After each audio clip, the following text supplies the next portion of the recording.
for phase 1 of the riverfront project that would move electric lines underground. The low bid of just over $1 million is being held, and tonight the corporation could see part of that funding come to life. So WGEM's Dylan Smith is live in Quincy tonight. So Dylan, why is tonight so important?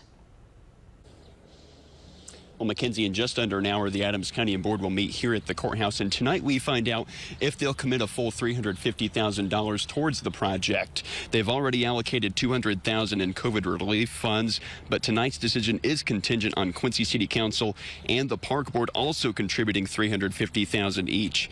Last night, the Finance Committee discussed what exactly goes into that, and Finance Chairman Brett Austin says they could use more COVID relief funding or tax replacement funds that he says have been running higher.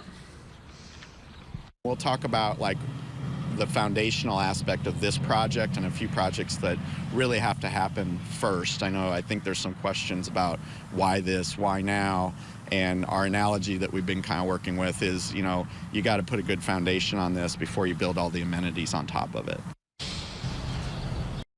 And the Riverfront Corporation has already secured a $350,000 grant to help with the project, but it has to be used by next April. And again, this decision that will be made tonight at the board is contingent upon the other two partners, that is Quincy City Council and the Quincy Park Board. Live in Quincy, Dylan Smith, WGEM News.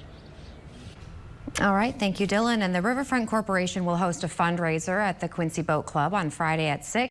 And then also this weekend, Austin says there will be storyboards on the riverfront to show exactly what will be done and